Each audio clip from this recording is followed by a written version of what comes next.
घन्टाघर पहिला म यहाँ एकदमै धेरै घन्टाघरमा चाहिँ हेलो अनि हाई सबैजना जेसी एन्ड गुड इभिनिङ। अहिले तपाईँहरू सबैजना सन्चै हुनुहुन्छ होला अनि म नि सन्चै छु। स्वागत छ तपाईँहरूलाई मेरो युट्युब च्यानल अथवा समीक्षाको भ्लगमा। अनि धेरै समयपछि फेरि अनि तपाईँहरूको बिचमा मैले आज चाहिँ भ्लगलाई लिएर आइसकेको छु। तपाईँले अगाडिको थम्बनेल हेरेर थाहा पाइसक्नु भएछ गाइज। अन्तिमसम्म हेरेर मनोरञ्जन लिनु हो कि गाइज।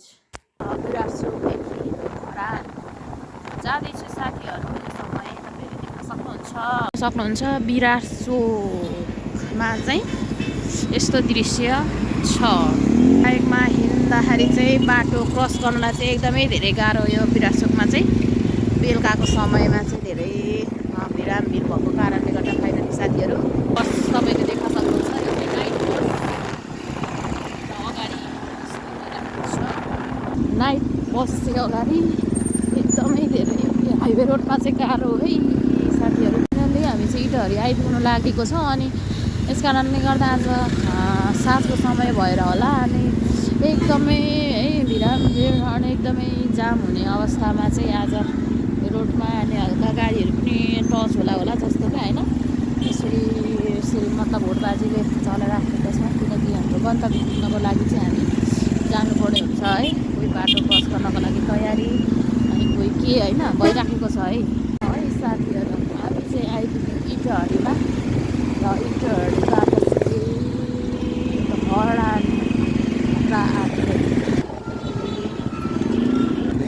यो समयमा चाहिँ हामीले अब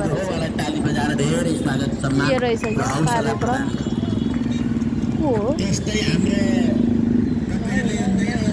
बाटो चाहिँ एकदम हामी त यता उँभो जाने होला मतलब इटहरी चोकमा यहाँ त केहरू हुँदो रहेछ है।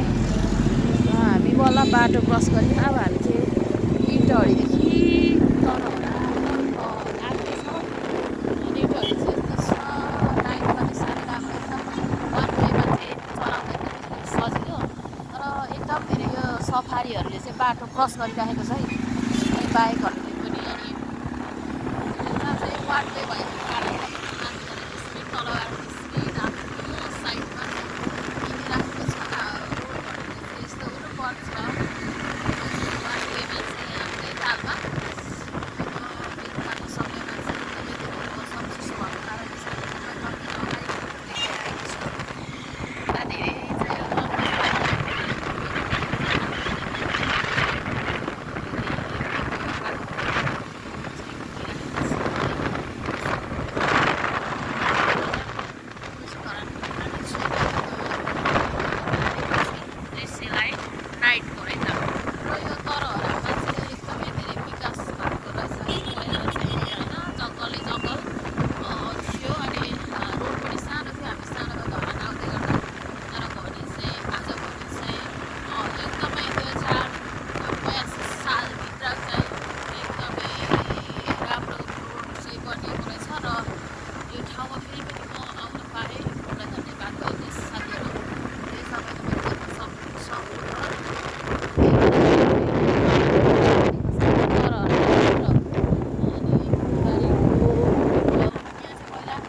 जङ्गल चाहिँ एकदमै भयङ्कर र भयानक ठुलो रहेछ है।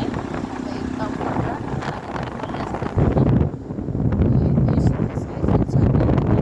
हामी चाहिँ बल्ल तरहराको जङ्गल सकेर चाहिँ यस निस्क्यौँ माथि नै तरहराको जङ्गल चाहिँ छोड्यौँ है।